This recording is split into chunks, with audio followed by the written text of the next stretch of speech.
Oi, gente, tudo bom? Então, estamos aqui começando uma série nova de vídeos, certo? Ah, Neste mês de outubro, eu quero falar sobre a Reforma Protestante. E nesse vídeo introdutório, eu quero falar um pouquinho sobre algumas causas e algumas consequências da Reforma. Bom, eu acredito que você deve saber, mas se você ainda não sabe, aqui é o ambiente também, certo? A Reforma Protestante, ela começou por volta de 1517. Um dos grandes precursores da Reforma Protestante foi Martinho Lutero, né? Um monge alemão que pregou 95 teses na porta da igreja de Wittenberg. Né? E o propósito dele com essas teses era trazer um confronto em relação a pontos de divergência teológica em relação ao sistema religioso do momento e a capacidade de entender aspectos teológicos da base de fé cristã que Lutero tinha. Dentro desses pontos de questionamento, eu quero falar sobre três causas, três pontos que acabaram trazendo esta inquietação para Lutero encabeçar o que foi o princípio de uma construção que nós ainda vivemos hoje, que é a reforma. Né?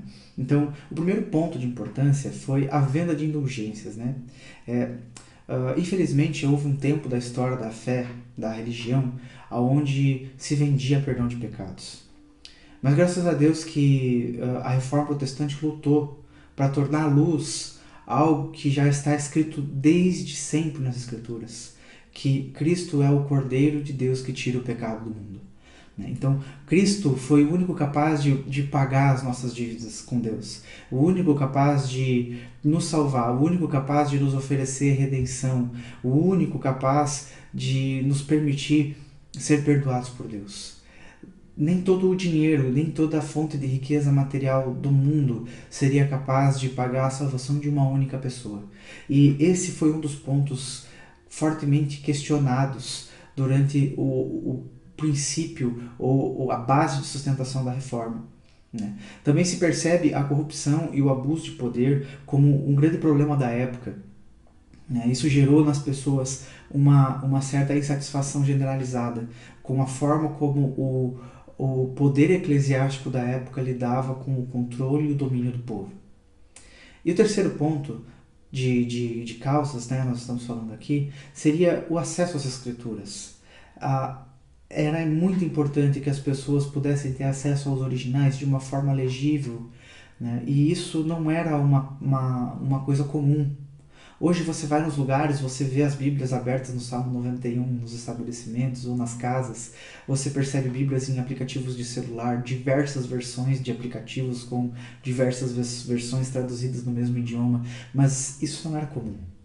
Naquela época, só existia uma versão da Bíblia e ela só era lida pelo alto escalão da igreja, certo? Por isso que isso acontecia de ter tantas coisas desvirtuosas, tantas coisas que eram ensinadas a bel prazer do homem, certo? Então, esses três pontos e muito outros encabeçaram o que nós conhecemos hoje como a reforma.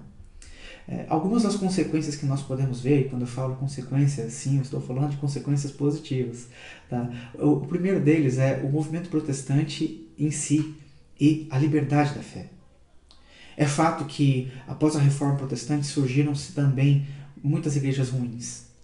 Então, hoje nós vivemos a realidade de ter igrejas boas, igrejas que carregam Cristo, que pensam em pureza no ensino da palavra do Senhor, que pregam com diligência o sacramento e as bases de fé sadias de doutrina, mas também existem muitas falsas igrejas.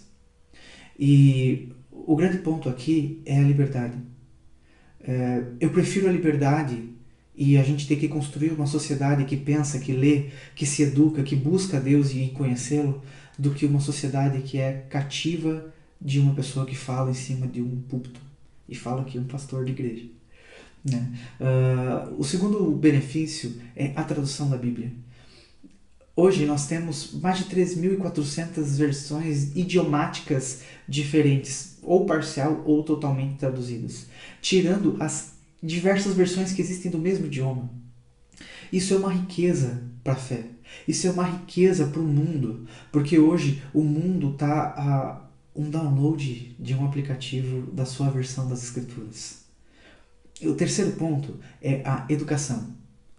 A ênfase na leitura bíblica leva as pessoas a quererem ler, a quererem estudar, a quererem se desenvolver. Pasme você, mas da história de muito tempo atrás até hoje, eu tenho certeza que existiram muitas pessoas que se dedicaram à sua decisão de aprender a ler para poder ler a Bíblia.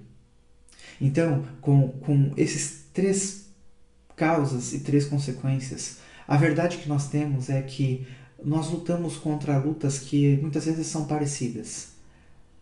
As pessoas antes não podiam ler a Bíblia, então o sofrimento delas era serem levadas com um vento de doutrinas falsas por não ter acesso às Escrituras. O problema é que hoje as pessoas têm acesso às Escrituras, mas elas não querem ler. Parece um contrassenso e é. E eu quero te provocar nesse vídeo introdutório a respeito da reforma a lembrar de uma verdade. Centenas de pessoas morreram para que você pudesse ter uma versão traduzida da sua Bíblia na versão que você quiser hoje. Não faça pouco caso disso. Leia a sua Bíblia. Leia as Escrituras. Ame conhecer Jesus. Ame ter acesso à Palavra de Deus. Porque o acesso a esta palavra, o acesso a este livro, proveniente de muito esforço pelos nossos irmãos reformadores, é que nos permitem hoje ter uma informação a respeito do que é uma falsa fé ou não. Amém? Então, que essa introdução a respeito da reforma sirva para edificar a sua vida. Nos próximos vídeos nós falaremos sobre os 5 solas. Se você não sabe o que é isso, fica tranquilo. A gente vai descobrir juntos, tá bom? Que Deus te abençoe, que você tenha um mês fantástico, dias fantásticos e que você possa viver a verdade transformadora de um evangelho que hoje, graças a Deus, é acessível a todos. Até o próximo vídeo.